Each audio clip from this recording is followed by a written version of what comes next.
One thing that I always think is interesting is just how the different process methods make the beans look different when they're green. Like this is a naturally processed one. This one's washed. And the washed ones are just always so much more vibrant green. The naturals are kind of dull, maybe more like yellowish. Just weighing out the different coffees I'm going to roast today. This is our newest one. This is a natural Ethiopia that I'm really excited about. We had it last year. We bought just one 50-pound bag because the description seemed nice. We didn't sample roast it or anything. And it was a lot of people's favorite coffee. So this year when it came in, we got a lot more of it and are very excited about it. It'll be called Blueberry Moon. And it has blueberry tasting notes. And the roast last year was done on a blue moon. So most of our coffees we roast just 5-pound batches at a time. And they're all single origin. There's no blending required, except for our hollow earth espresso. So that one has 3 coffees in it. I like to use all of the coffee I roast when I make it. And because one of the coffees only makes up 20% of what's in there, I have to roast 5 batches in total to make the one blend. So I always have a lot more of this when I roast it. Which works out well because it's what we serve places. So I roast exactly 5 pounds every time. Once I start roasting, my general go-to has just been cruise through all of it. So I don't want to have to stop, let the roaster cool down while I'm weighing out another batch. And because I don't have great data logging software, I'm using Excel to build my roast graphs. I usually don't do it in advance. I could. At some point I will. So I spend that couple minutes between each roast building the template for the next graph. Usually I have a baseline roast that I am graphing it against, just to ensure that the roast really comes out the same. It's interesting how what seem like really minor differences in the roast profile have huge impacts on what it tastes like.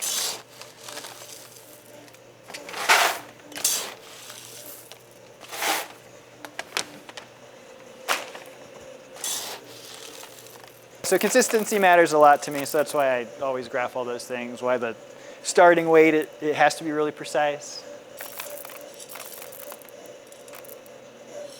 For consistency's sake, I want everything to not change once I get it, right? So if I leave this open, if I were to just put this in big drums that don't seal well, the beans would dry out over time. Having that slight change in moisture content will affect the way it roasts. It'll also just affect how the green coffee stores in terms of changing over time. So yeah, so I like to seal them up as much as I can so that they stay good for as long as I have them. Not that I have green coffees for especially long amounts of time. This La Labor is our oldest coffee. We've had it almost 1 year now. We bought a lot of it. Yeah, so while these aren't fully sealed, it's a lot better than not closing them like this. It also helps for storage because I've got a relatively small area. A lot of big coffee roasters will dump their coffee into 55-gallon trash bag or trash bins and just roast from that. Of course, a lot of roasters do 50-pound batches, and the coffee goes quick once they open a 130 or 150-pound bag.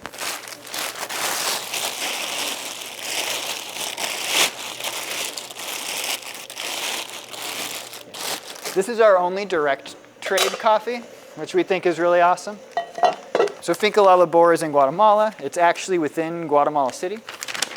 It is the last coffee farm within the city limits. And it's our darkest roast,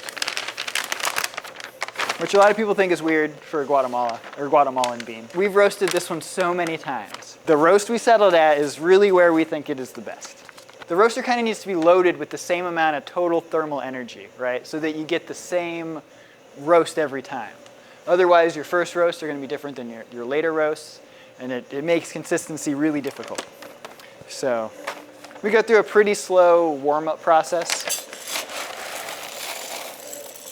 And while it's doing that, I weigh out all the beans. This is the seed of a cherry. The reason the beans are flat is because they grow in pairs generally. So if you pick a coffee cherry, it will have 2 coffee beans in it. So there's a whole process for getting the beans out of the cherry.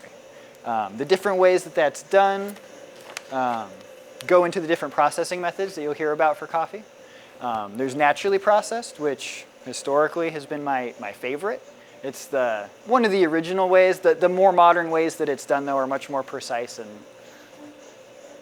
you're less likely to have bad things happen, like the coffee end up with a bunch of mycotoxins, which is certainly something to think about because it's not regulated in the US. It is in the rest of the world for the most part, but mycotoxins in coffee, the US doesn't care. I've heard stories about containers of coffee getting turned away in China for failing that particular test, and they're like, we're going to send it to the US. They don't care. But anyway, so there's a lot of different ways it can be processed. Natural is where you let the coffee cherry dry out on the bean. On a generally a raised bed, they're turned a lot. It's an aerobic process, so you don't want to have a big pile of beans where in the core it can end up being without oxygen or anaerobic. After that, there's a whole process for removing that skin, and then there's still like a mucilage around the bean itself. It's very similar to like clingstone fruit, where once you get it out of the peach, it's not a clean seed or pit. So then there's a secondary process done in water generally, where microorganisms can break down that remaining mucilage. From there, the beans are dried, and that's kind of a really, really overly simplified version of how green coffee is processed. If you've heard of anaerobically processed coffee, generally, those can be a washed or a naturally processed coffee, but before you get to either of those steps, and I guess I didn't explain what washed is, a washed processed coffee, they mechanically remove the cherry in a machine and then go straight into the breaking down of that mucilage in water. So you're less likely to have fruity flavors. It'll have less body, but it'll be a cleaner coffee. Again, I generally prefer naturally processed coffees. They're usually, well, just sort of my preference, I guess. I wouldn't say they're always more flavorful or anything, but I enjoy the flavors they have. Anaerobic processed coffee happens before any of that, where when you harvest the beans, they actually do a brief anaerobic fermentation. And there's a lot of different types or variations on that anaerobic fermentation. But yeah, put it in a container with no oxygen, ideally sealed shut, or initial oxygen. The microorganisms present on the coffee cherry itself are what do the fermentation, both for anaerobic process and natural process, generally speaking. In some anaerobic fermentations, people intentionally add other microorganisms. But for the most part, it's just using the organisms that are already on the coffee cherry. Yeah, it's funny. Coffee farmers don't get a ton of credit for what they do, but they do pretty much all of it, right? Like once they're done, I do one little step. we roast it and then put it in bags. But so much has, in terms of what makes the coffee good or bad, has to do with what the farmer does, not with what I do. I can mess up what they did. You know, I can roast it really poorly and hide a lot of the awesome nuances that came out because of how they grew and processed it. But it's hard as a roaster to make a bad coffee good, right? It's really all about what the farmer's doing.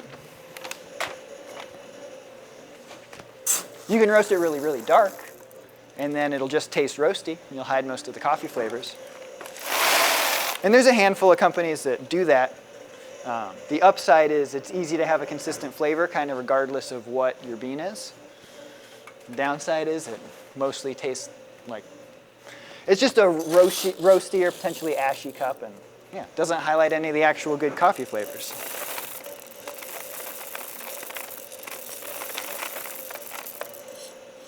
And I should know more about the actual processing of green coffee, or processing into green coffee beans from when it's picked than I do.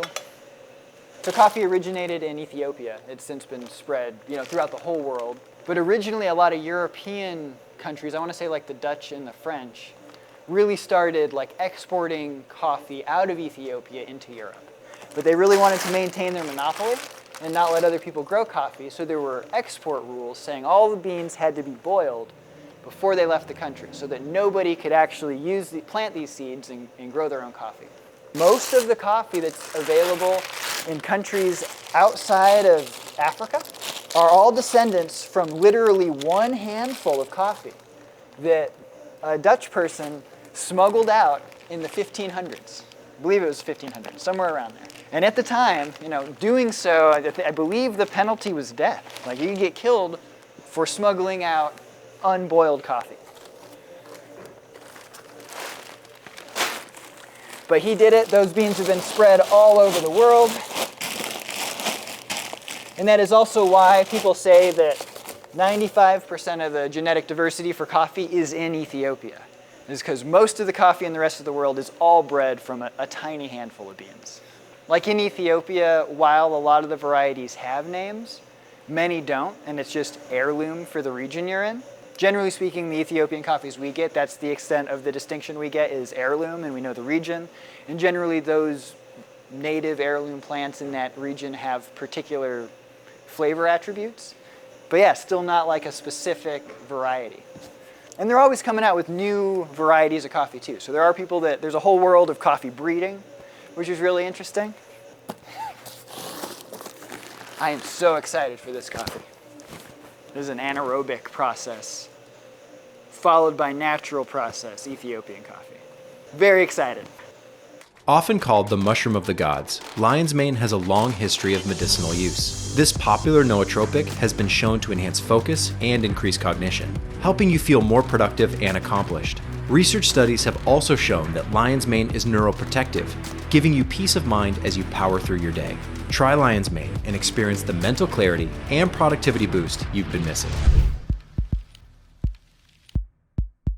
There's a lot of stuff that could be monitored in the roaster. I'm really just looking at the temperature that the bean probe that's in the drum where the beans are actually being roasted, the temperature it sees, and then calculating the rate of rise, so the rate that the beans are changing temperature. So on this axis, this is the actual temperature. Over here is the delta temperature, the change over time. So this orange line is the temperature change over time. Blue line is the actual temperature of the beans. So you charge the roaster at a fairly high temperature. For this one, I do 418 degrees. Depending on the coffee, I'll start applying heat at different times. I follow a lot of the roast theory that Scott Rao and Rob Hoos have talked a lot about. And I think actually this whole rate of rise calculation was invented or first proposed by Scott Rao. I have a few of his roasting books. And while I don't follow everything he says to a T, I feel like he has a really good handle on a lot of stuff. But yeah, so generally speaking, you want to shoot for a more or less always declining rate of rise, especially towards the end of a roast. But you don't want it to stall out at the end and stop changing temperature or go down in temperature, really. And you don't want it to shoot up at the end necessarily and go up in temperature a lot. Now, those are all rough rules. I actually have some coffees where we intentionally have the rate shoot up right at the end. That's more common in some of our darker ones, so that it gets a dark edge on it, but it's not saturated in that high temp for a really long time. You don't get that degree of roastiness all the way through the bean. And then this particular roaster has a fairly large temperature probe. The bigger the diameter of that probe, the slower it changes.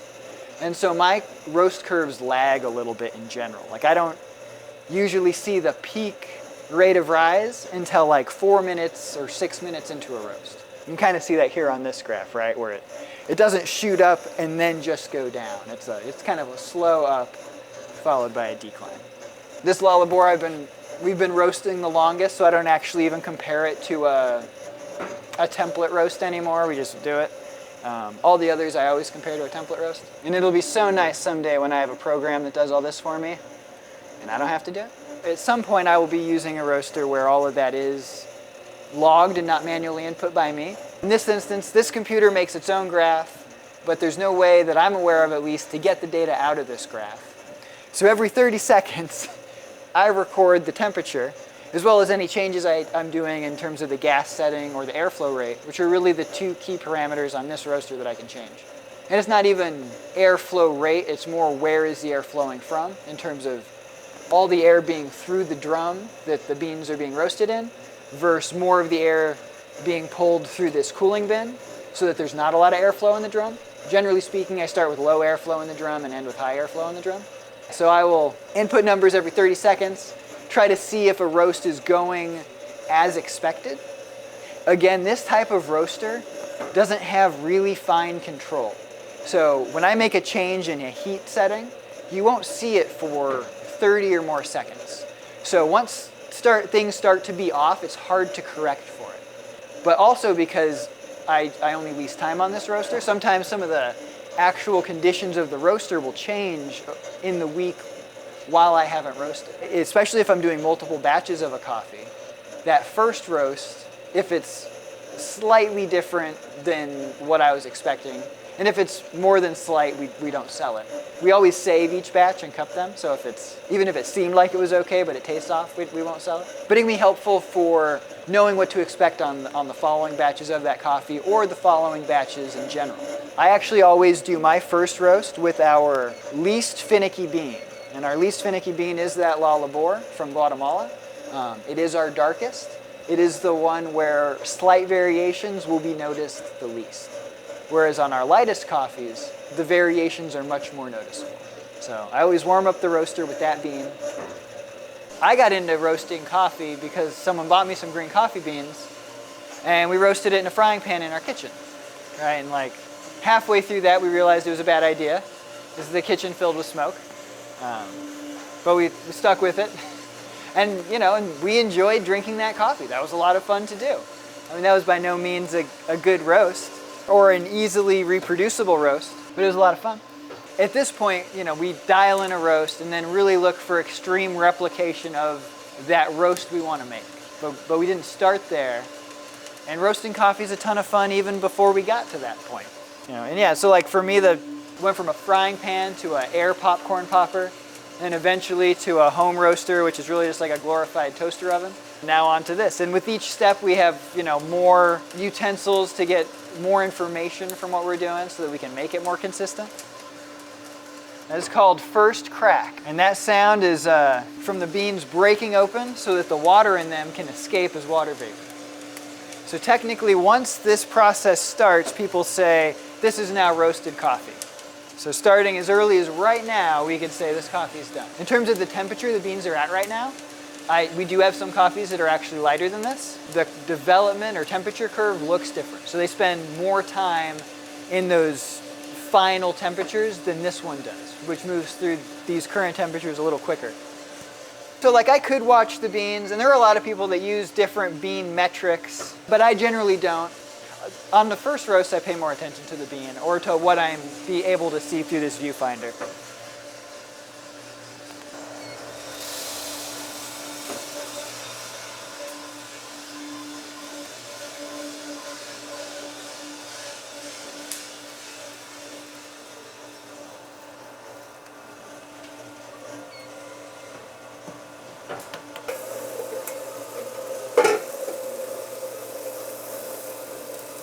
The temperature that I was seeing was not reacting quite like I expected, and I just want to make sure that the airflow settings are all working.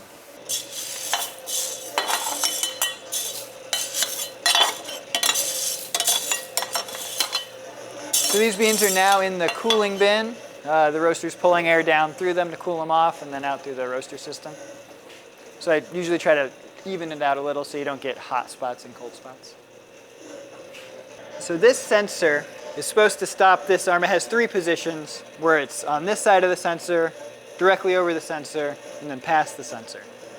The sensor is what stops the arm from moving beyond it. So it has to turn on right when the arm is over it, and that tells it you're in the right spot. The fact that this is red right now says the sensor thinks it's on, thinks something is over it now. This is a new sensor that we got pretty recently. And I'm really surprised that it's broken. It broke once before. And it's interesting because it's broken in a different way. Quite possibly, this batch might not be usable, yeah. So the airflow settings, as I let more air go through the drum, it'll cool the beans off more. It'll slow down the roast. So my cue for something not working right was this roast went way too fast. But it makes sense because I don't think it shifted from all the flow through the cooling bin and none through the roaster to 50-50. I don't think that change happened. I think it stuck with all the air going through the cooling bin. So then, yeah, the beans at the end of the temperature curve just continued to heat way too fast.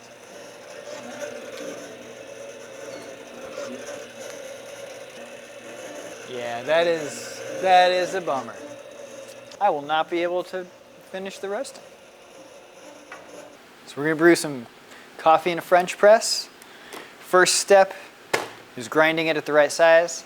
This is just a regular Capresso coffee grinder that you can buy for your house. I like to use the finest of the coarse grind sizes. Generally speaking, for French press and cold brew, you want to go with a coarse grind.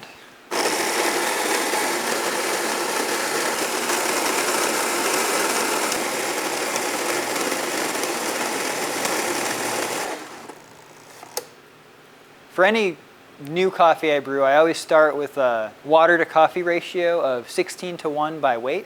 I always weigh everything. If you can weigh everything, you'll be able to make the most consistent cup of coffee. So for a normal French press, just any French press you would buy at a store, you can generally brew 880 grams of water, which is just a little bit less than a liter. For that, I'll use 55 grams of coffee.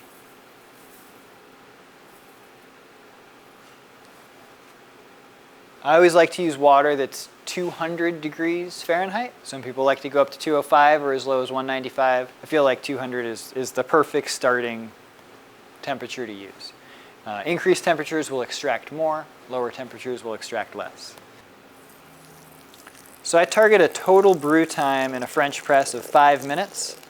When I'm adding the water this way through a relatively slow pour kettle, that means I'll set a timer once I'm done adding the water for 4 minutes. If I was using a different kettle that adds the water all at once real quick, I would set the timer for 5 minutes. So I'll be filling this to 880 grams.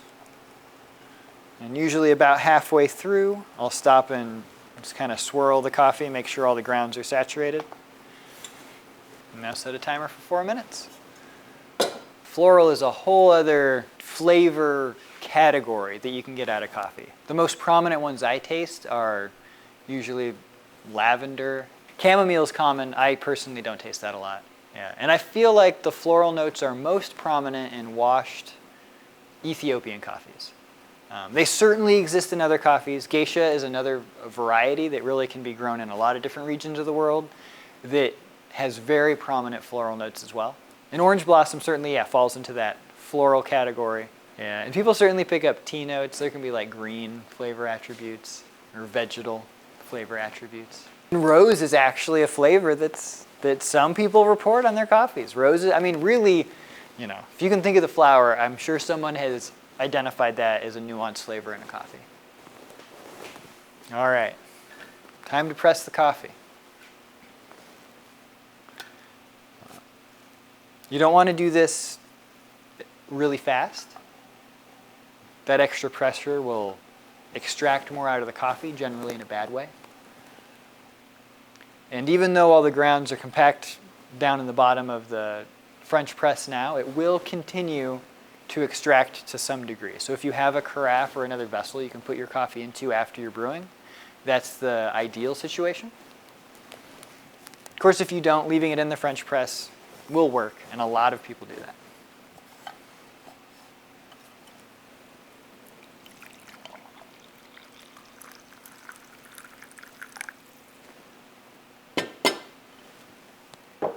There you go.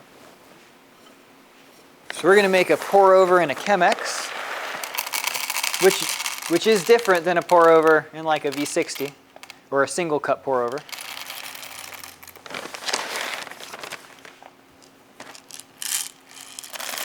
It's really hard to pour the right amount of beans from an enormous bag like this.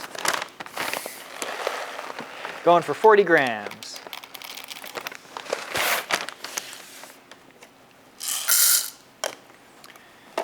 So for a Chemex, I use the same, I do on this grinder, the finest of the medium grinds, which is a different grind setting than I would use for a single cup pour over. There I would use the coarsest of the fine grinds. The real goal is about how long it takes to brew the cup of coffee to get the right type of extraction. So when you brew a single cup, you want to have it pretty finely ground so that it takes the right amount of time, it doesn't go too fast. If you use that same grind setting on a Chemex, it will take way too long to brew.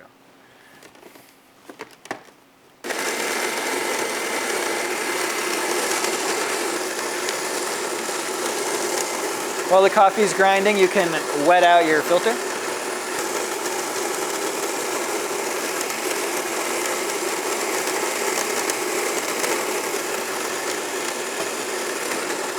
That way you don't have any dry spots where water will not flow through and extract through the coffee properly. It also helps to begin preheating the vessel so that the actual coffee doesn't cool off as quickly. But you want to dump out this water.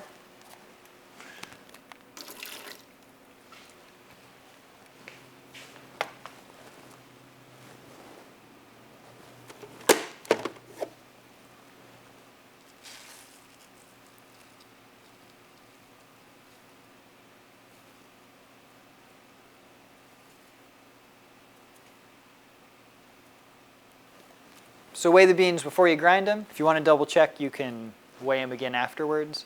The key metric is the weight that goes into what you're brewing. Once you get the grounds in here, you want them to be nice and flat. You don't want to have rolling hills of coffee grounds or anything. And the first step is to do a bloom with the coffee, do an initial wetting out of the grounds, and let everything become saturated in water.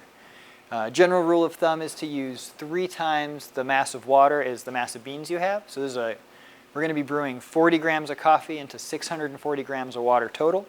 That maintains that 16:1 water to coffee ratio. For the bloom, I will use 120 grams. So it's 3 times the weight of that 40 grams of coffee.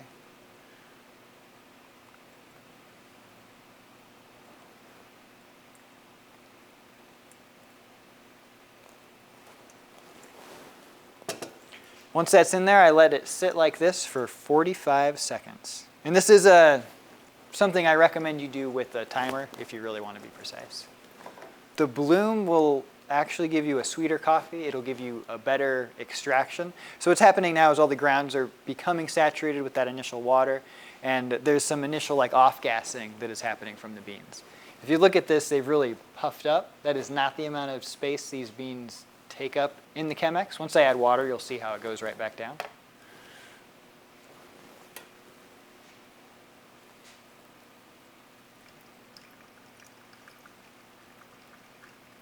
Now the idea for this is to pour near the center. You don't want to pour around the outer edge. Pouring around the outer edge will cause the water to kind of bypass your grounds and just go straight into the bottom of the vessel. You don't want to fill it up all the way. Simultaneously, you don't want to let it dry out entirely. And you can definitely play around with it in terms of getting the taste that you want out of your Chemex. But I find having a larger water column, adding more water to the coffee at once, extracts it in a way that I don't really enjoy. So I try to go with minimal amounts of covering the grounds with water, and then again, not allowing it to dry out. So I'll continue to add water in little pulses like this till we get to 640 grams. And there are a lot of different amounts of coffee you can brew in a Chemex, right? You can put more grounds in here, brew more coffee. My personal favorite number to use is 40 grams of coffee and 640 grams of water for a Chemex. I go clockwise because that just is sort of what happens. You know, if it matters, it's not something I've messed around with to find out. I'd be curious to know if someone else does think that's an important metric. One of the biggest differences is the fact that we're filtering the coffee through paper instead of using a metal screen. Another big difference is the degree of immersion, right? So in a French press, all the grounds are 100% soaked the whole time, where in this, we're maintaining a very specific water column size in terms of what's flowing through the coffee. My target brew time on a Chemex, not counting the bloom, the actual time spent brewing the coffee after that, is 3.5 minutes. And dialing in the grind size so you can hit 3.5 minutes with the amount of coffee you're doing is really a key step. So right this exact second, we hit 3.5 minutes. Which is what I was going for, at least.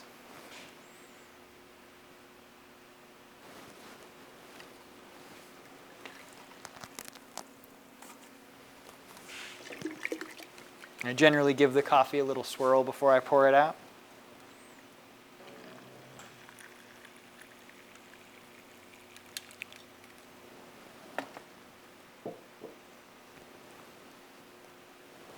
This will separate the tasting notes more, so you'll be able to taste them more individually. They'll stand out more. But overall, it'll be a potentially rougher cup. It'll bring out roastiness. I feel like A Chemex is an awesome brew tool for light roasts. Or if you like that roasty flavor, then it's great for medium and darker roast too. But it really does bring the roasty flavors into the brewed coffee. I feel like a French press, the flavors are all kind of muddled, but it has a different type of mouthfeel because the oils get to pass into the actual brewed coffee as well, whereas with a filter paper, most of the oils get trapped by that paper. But yeah, so the roaster's fixed. Right now we're roasting the Guatemala La Labor, which is our darkest roast. About 2.5 minutes into it now. Coffee is still green. This is a fairly long roast. It'll be about 16 minutes for this particular bean. We'll stop at 410.5 degrees on this roaster. Not all roaster temp sensors agree. So this is an older system that's not set up for data logging.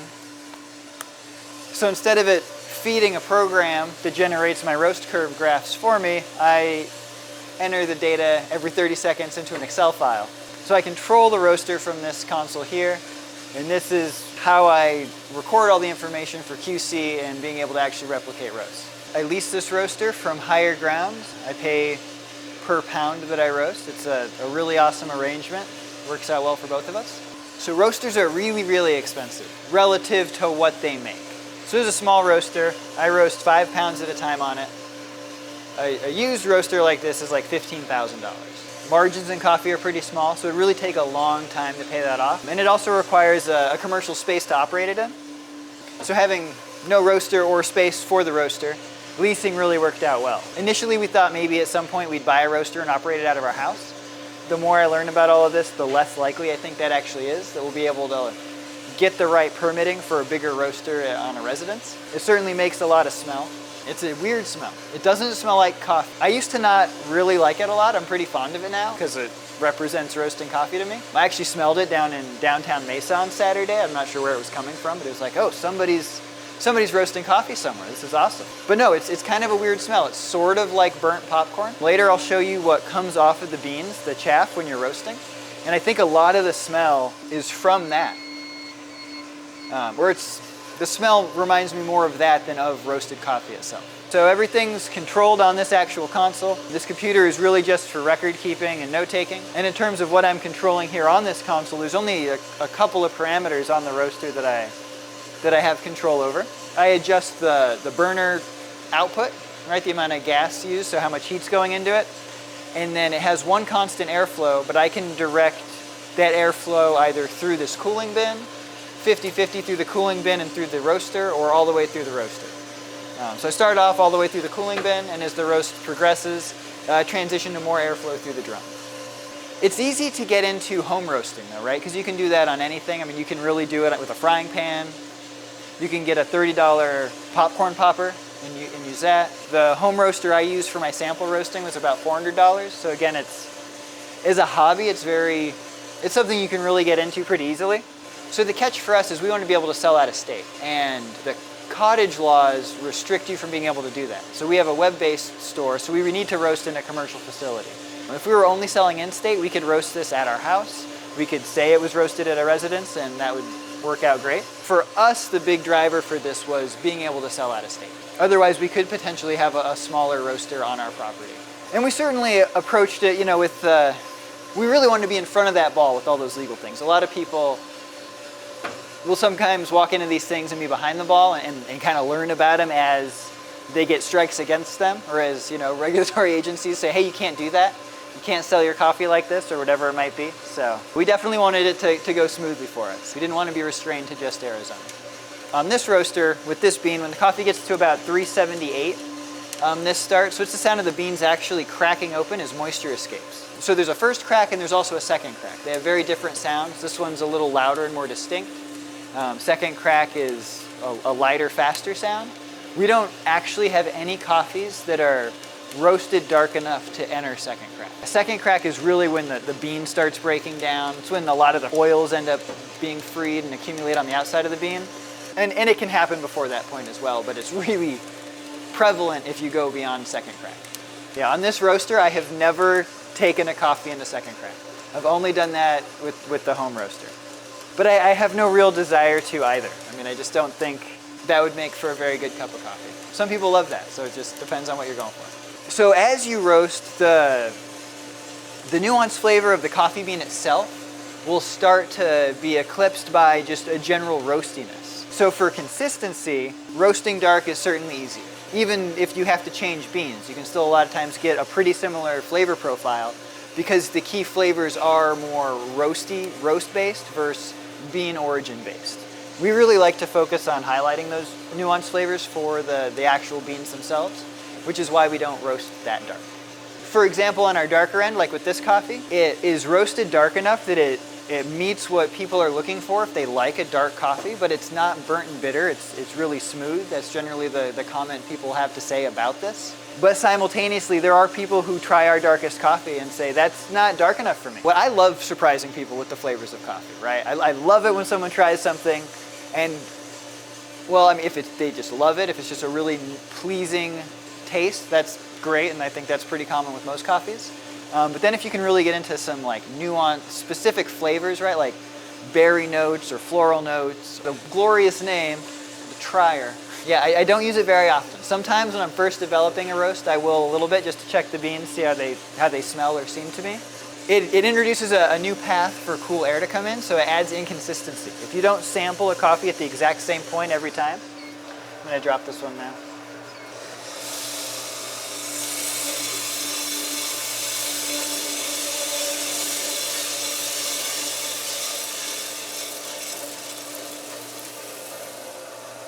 And there are some people who, rather than relying primarily on like temperature sensor data, they go based on aroma, what the bean looks like visually, and those are some of their key metrics for how they actually roast coffee. On my little sample roaster for at home, because it doesn't record accurate temperatures, those are more the metrics I use there. But yeah, for this I've really enjoyed relying just on temperature and then the settings that I know I'm controlling on the roaster.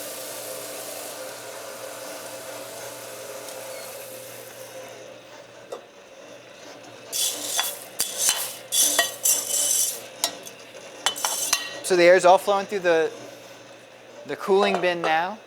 So we let it mix right at first as the coffee's coming out, but we actually get more consistent and faster cooling when the mixer is off. And then even out the beans so you don't get big piles with low airflow and small piles with high airflow. And it'll all cool more evenly and quickly. I mean, the roast doesn't truly end the second you have the beans come out of the roaster. Especially if you're not doing anything to cool them off, they'll continue to roast a little bit.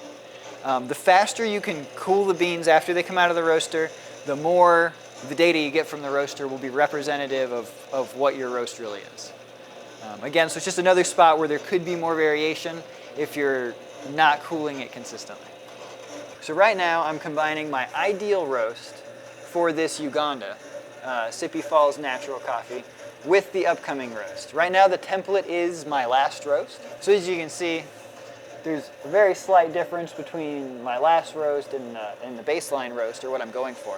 So I started with copying the old template, making a graph of it, stealing the ideal roast graph, copying it here, combining the two, fixing all the axes so everything looks right, and then I'll go through and delete one set of data so I just have my baseline, and then as I go it'll populate with my current roast.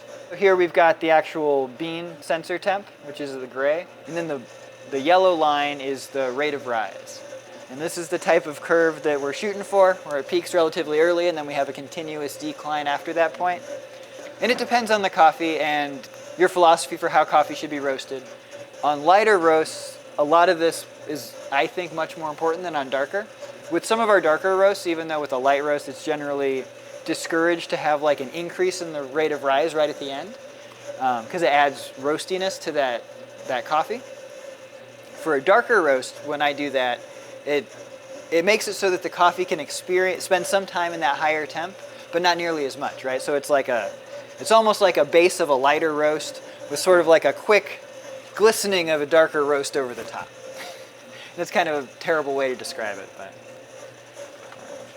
more or less that's the goal. If I were to stick with that continual declining rate of rise on these darker roasts, I would need to dial back my final temperature because the overall bean would be darker, right? So it's hard to imagine, but you actually get a gradient of roastiness through the bean, right? And so with these darker roasts, my goal is to have it be a little bit darker on the outside than on the inside.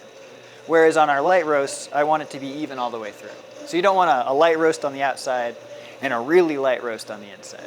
That would not be good.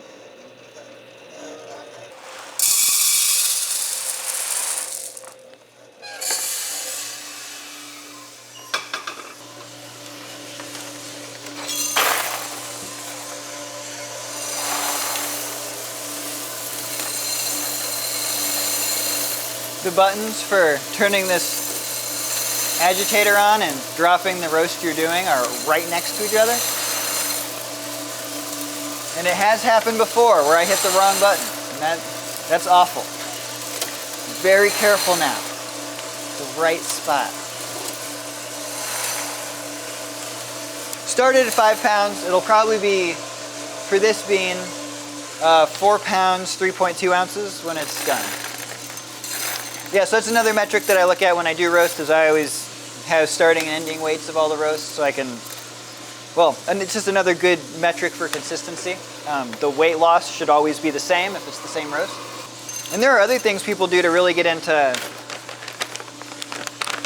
confirming that their roast is identical that I haven't started doing yet. There are devices that actually measure the development of the bean, the color of the bean, and I really want to get one of those, but I have not used one yet.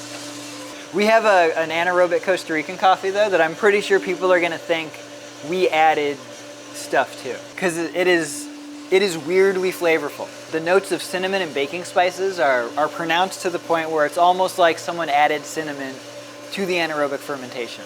I actually went through and verified that didn't happen. I had to make sure, so I checked with the importer we used who looked into it with the actual grower, but it's surprisingly flavorful. So we just started selling that one last week. We'll see what kind of feedback we get. People who are accustomed to really darker roast coffees will say our lighter ones are very tea-like. But to me, they're most definitely still coffee, with some tea-like nuances. This does indirect heating, but there's a drum in here that's rotating all the time that has a bunch of baffles in it. They keep all the beans moving around, so the bean pile is kind of over on this side of the actual roaster. But then there's a second wall beyond, I believe, the roaster drum. And what is actually going on in here is there are like infrared burners on either side that are heated by a flame, and then those retain most of the actual heat. Well, just now I reduced the heat to 43%, input my 6.5 minute temperature of 312 degrees. And this roast is going just a little bit hot right now. And it's interesting because there's two things to watch on this, right? Like in terms of which curve needs to trace really precisely. And it's easy to get really focused on this rate of rise curve over here, the one that's going down. But that's not actually the one you want to focus on. You really want to make sure, I mean, that's a good one to look at, but you really want to make sure that the actual bean temperature is following the right profile. Because sometimes if something gets off or the roast is ahead of schedule, you no longer want to maintain this specific rate of rise over time, right? Because really the rate of rise needs to be tied to the temperature the bean is at. So at 350, I switched the airflow rate from the cooling bin to 50-50 between the cooling bin and the roaster. One move that I really like doing that I learned from Scott Rao is the gas dip method, where I cut the gas in half briefly for 20 seconds. I do it on this particular bean at 362, and it won't affect the roast right now at all, but at the end of the roast, it'll really help smooth out the rate of rise curve instead of having it plummet. That's not right. Instead of having it take off. If you remove heat later on, it can kind of plummet. This is a weird, like, make an adjustment early on, and it pays off later in the roast. And this bean, this Uganda one, is really strange. I really have to reduce the heat early compared to all the other beans I roast.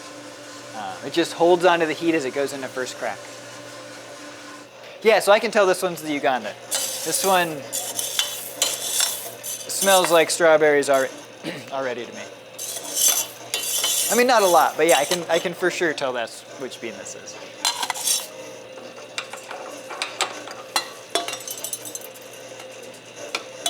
Got those hiding out in the dryer. Nobody wants to drink those beans. Ideally, you rotate it 180 degrees and then pull it out. So at that point, the little scoop is facing up. So it's really set up so in theory, it's not supposed to collect beans. It just seems like it always does. But yeah, so if you pull it out just a little and rotate it 180 degrees, you scoop up some of the beans in the drum right at that moment. So then you can look at it, smell it. You can even try to pull out enough to get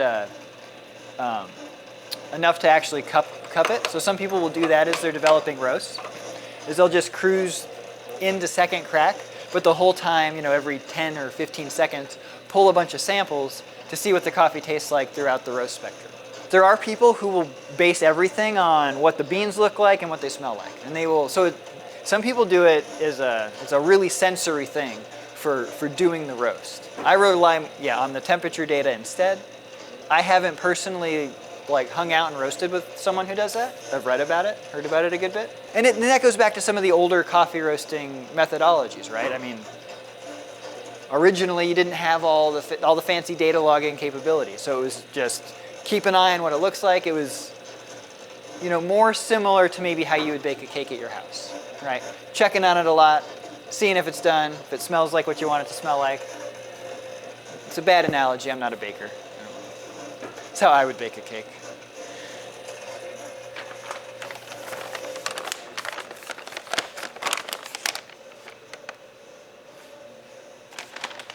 What's this one like? This one, it should be 4 pounds, 4.4 ounces. And I really like that number, so.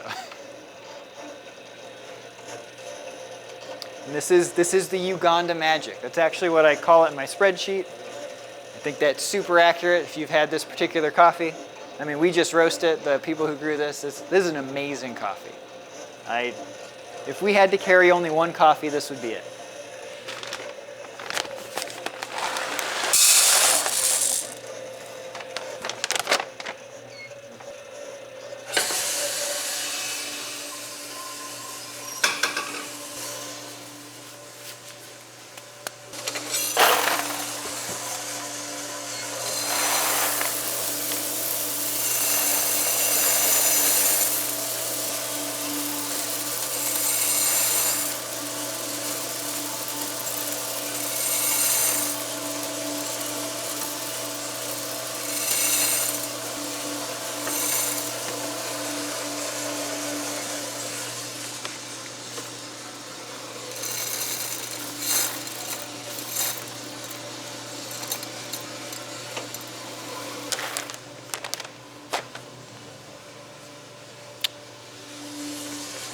Oh, it was a little heavy. 4 pounds, 4.6 ounces. Which doesn't actually make sense. One issue I also face though is sometimes because the scale is in different spots, it seems like my initial and final weights don't agree. So it's like maybe it started at 5 pounds, 1 ounce or 5.2 ounces. I do all of my roasting, usually Wednesday nights. And that's because I have another, full-time 8 to 5 job. Wednesday night is a night that works well in terms of the owner of the roaster not needing to use it. And there are other times I can squeeze in as needed, but generally all the roasting happens Wednesday night. This is a brand new bean, so just developing the roast. This is the third roast of this one we've done. The first came out just a touch light, the second came out a touch dark. I think this will be the one. Another reason I roast on Wednesday nights is I can't actually use this roaster when the store is open. And it doesn't work well to roast before they open, but while they're here in the kitchen, because the ventilation for the kitchen will end up sucking in a lot of the roaster exhaust from the roof. So I really can't do this while they're in back cooking.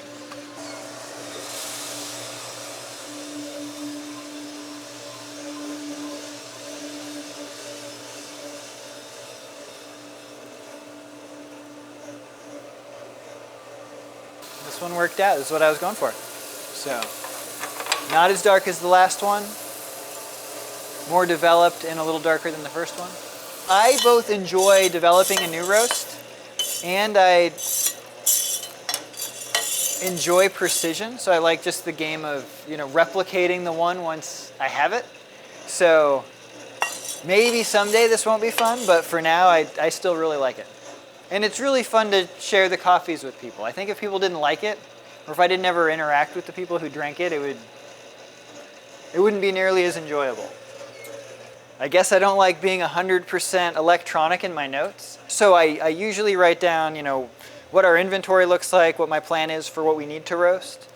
And then the actual, some of the specific notes for like final temperature and development time and total roast time for each bean. And then just like key findings on like don't repeat this or do. And then this is where all my actual cupping notes end up going too.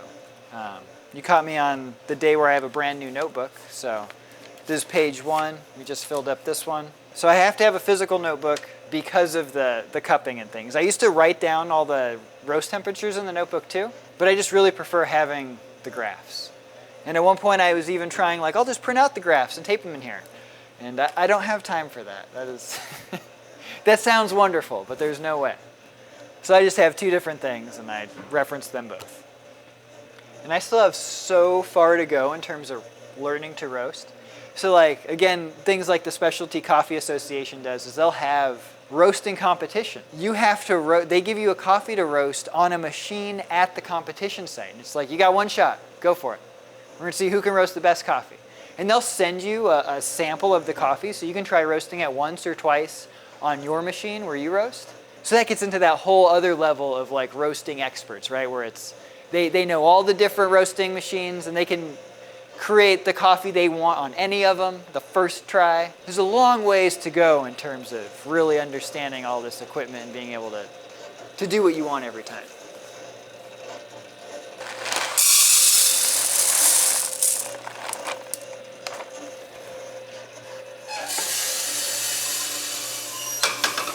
Next up, or last up, is the anaerobic process from Costa Rica, which is that one that, again, has such pronounced flavors outside of coffee that it almost seems like a flavored coffee.